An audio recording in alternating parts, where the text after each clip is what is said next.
You recognize the place? Yeah. As a matter of fact, I do. I've spent some Sunday nights in here. The longtime host of our Sunday night show, George Plaster, rejoining us once again here at Fox 17. It's good to have you back, and I know it's been an emotional week for you, wrapping up a really, really long, distinguished radio career. What's it been like for you? I'll go with long. I'm not sure about the distinguished. You know, it's really been a lot of fun over the years. I mean, I can't imagine anything that would have been better the way I mapped it out years ago, but this last week was tough. It was emotional, and I knew it would be. A lot of people can do this stuff and just, you know, fly right through it. Not me. Was it a tough decision? It was not as tough as a lot of people thought. I almost did this about 5 years ago. There has always been a side of me that has wanted to be a marketing and promotions kind of person. I've done a lot of events in Nashville that hopefully showed somebody that I've got this skill, and I've always been intrigued by it. So when the chance happened, I kind of said, let's do it. We know you have the skills for it. When the Predators seemed to be on life support, you were one of the true champions that I think really helped keep them here in Nashville. But now you take those skills to Belmont University. Tell us what you'll be doing for the Bruins. Well, to put it in my kind of terms, butts and seats. I think where they are right now is they are doing a terrific job with people that are very close to the Belmont program. They have a Hall of Fame coach in Rick Byrd.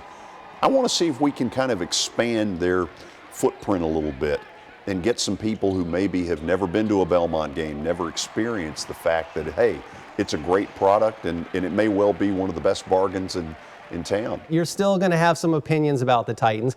You got a chance to actually sit in your own personal seats at Nissan Stadium last night, the first time in 4 years, you're telling me? Yeah, I have had these seats from day one, and I haven't sat in them in about 4 years. I got them initially from my dad, and when he passed away, I would give them to friends. But the truth of it is, I've only sat in those things about 4 times in whatever it is, 18 years. So it was fun. It was fun last night to kind of see it. I know we can't tell a lot by a preseason game, especially a preseason opener, but what are some of your early thoughts on the product that you're seeing on the field? Obviously, a lot of changes with the Titans. Mike Mularkey doing some good things. John Robinson obviously getting rave reviews and everything he's done. Oh, yeah. What are your thoughts on what you see so far? Well, there's no doubt they're better.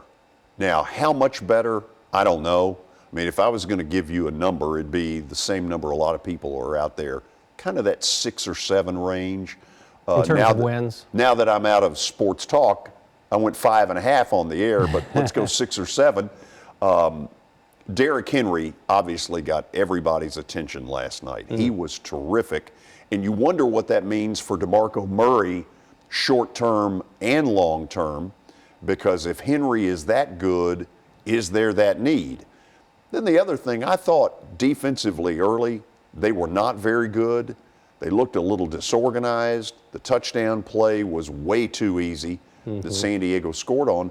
But as the game went along, it looked like they got better. The question is you and I have played this game for, 20 years now, what does it mean?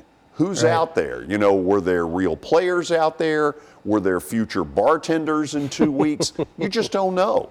And I thought your touching reunion with Ken Wisenhunt was really something to see.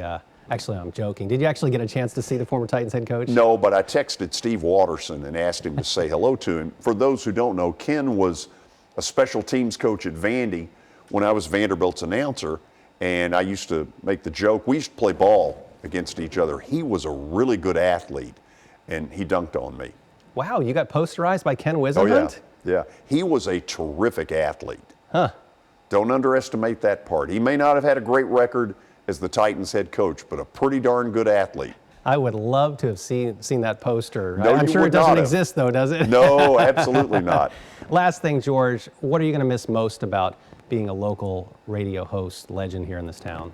People, listeners who have become friends over 20, 25 years, people I've worked with, people like you all. I want to believe I at least had your all's respect over that amount of time. I will miss that part of it, and you know, it is what it is. Well, you certainly had our respect, and best of luck at Belmont as you continue this career of yours. And if you ever want to come back to the show to promote the Bruins or just come back and visit, you're always welcome. I'm in.